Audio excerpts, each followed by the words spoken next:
Hello. Okay, so technically it is not the next day. Technically it is Thanksgiving night.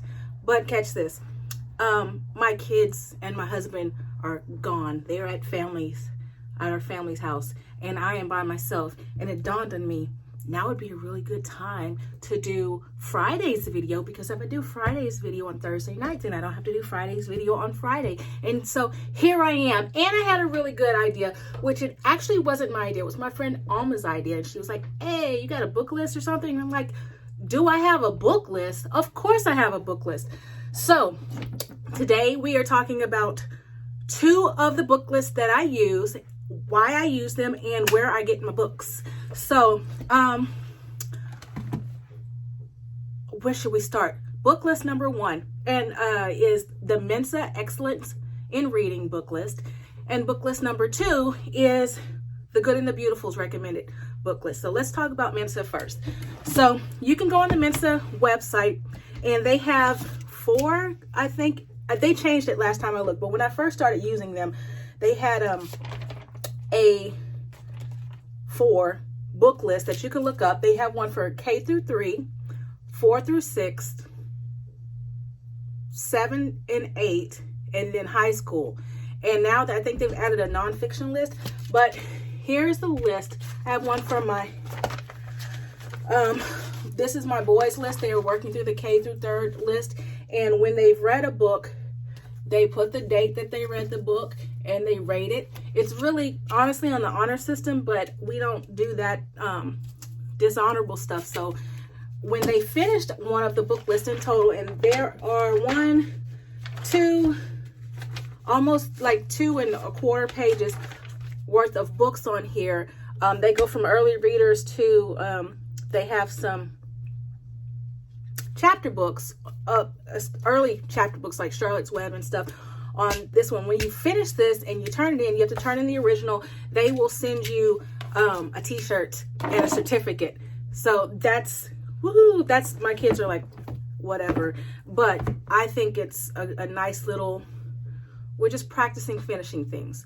So I have what I did to make it easier, because I couldn't keep up with trying to curate all these books. What I was able to find at the library, I checked out on their Kindle. I really do, as much as we use Kindles, and we'll talk about that later, I really do enjoy having physical books. So the boys are doing K through 3rd. I've pulled together the books that we've owned that are on the list. The Cabin Faced West, Cricket in Times Square, give you an idea of some of the books that are on the list. Miss Frisbee and the Rats of Nip, Amelia Bedelia, which is one of the smaller books. Another smaller book is the Polar Express, Alexander and the Terrible, Horrible, No Good, Bad Day. Some really cute Cat in the Hat. Again, Charlotte's Web. Got 2 copies of this. Was my original copy when I was a kid. I think this was the first chapter book I ever read, and that's why it looks janky like this. But books read even when they're ugly, like Broken Crayons Color. Books read, torn.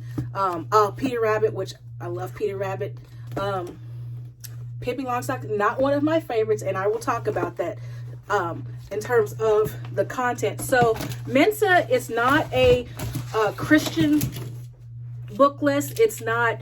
It is more so, I wanted to have this one because it was taking a lot of mental power for me to try and figure out what books I should recommend next. So it gave me a starting point. I still do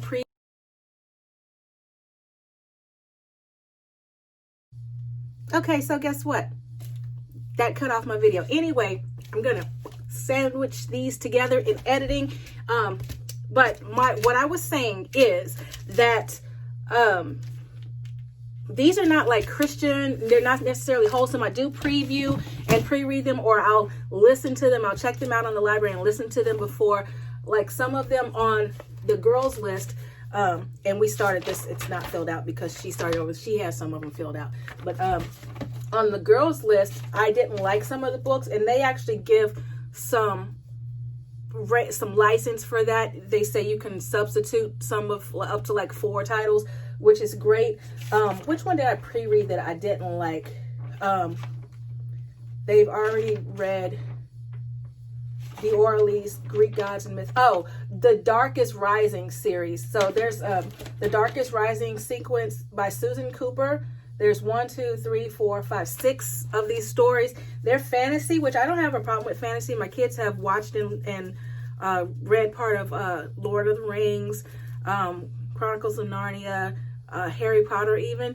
I don't have a problem with fantasy, but this one was a little darker than I would normally like. I just didn't want them to marinate on that kind of stuff. So I told them that they could substitute Prince Warrior for that set.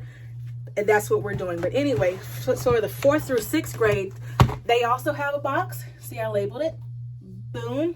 And this goes on the bookshelf. So when they're reading on their Mensa list, it's to go pick something else that you haven't read out of the Mensa box. And some examples: Ben and Me, Alice in Wonderland, the Narnia series. They do say they give credit for audiobooks if you're going for the t-shirt and certificate path. But if I have the physical book, I'm like, go ahead and reread it.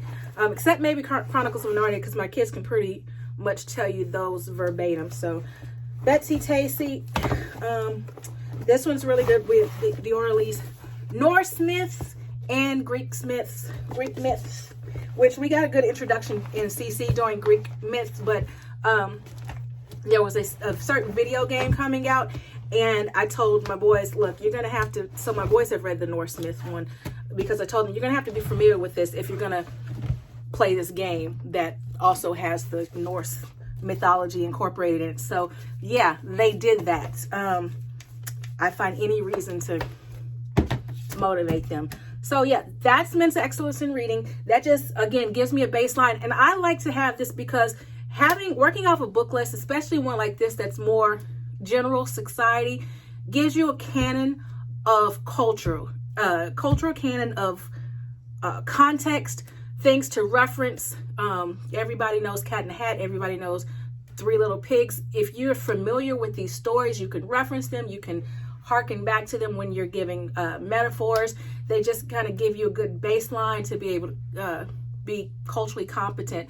And these are things that in American Western culture, we know about Amelia Bedelia and the Polar Express and things like that. So that kind of helped give me a shortcut of thinking about it. There's another book list that, again, I'm going to link in the comments. There's an online curriculum called The Good and the Beautiful. And her name is Jenny Phillips. She's like serious about filtering and censoring and choosing very intentionally what children read, what her children read. And so that of course, it doesn't have any kind of explicit romantic type stuff in it or very rough violence. But even beyond that, bad attitudes, like the Junie B. Jones books, are not on that list. And she has a do not read list too. Like she has a list of books. Diary of a Wimpy Kid is on there. Anything that facilitates or encourages potty humor or bad attitudes, nasty behaviors, disrespect and disobedience to parents, any kind of things that plant or sow those seeds of just things you wouldn't want your kids doing anyway, that's on the do not read list that she very thoroughly, and if you go download this list from her website, it will have why she's put it on the read list or don't read list. And it's just a really helpful resource. There are some principles. I don't necessarily agree with her on all of her principles. She incorporates her religion into her curriculum. But that said, I use a couple of her resources, her language arts resource that I'm sure we're going to talk about at some point, and also again the book list, which has been great, and I've had no issues and no qualms with it. So I would start with those two books. And again, Libby app, check out the Libby app. You can read it on your phone, you can read it on a tablet, you can read it on a Kindle. If you want to physically read the words and not just listen to the audiobook. And also to get physical books, I go to thriftbook.com and I check there even before I go to half price books. It's easier just to, especially when I'm looking for things specifically on a list, I can just type it in instead of going through. Even though half price books does get my money, I like to search online and just have it shipped to me in the little green. Whenever I have that little green envelope, I know some of you homeschool moms know what I'm talking about. We bond on that whole green envelope showing up. But yeah, it's some used books that we've gotten at a discount. So yeah, if you're planning on buying a bunch of books and building up your library, check out the online book. There's Abe books too. I think I've only ordered from them like once, though. I'm just used to ordering from thrift books, and they have a good, really low threshold for free shipping. I think it's $10 and you get free shipping. So psychologically, the free shipping thing, it works for me. It makes me want to buy books as if I need a reason. So I would recommend that.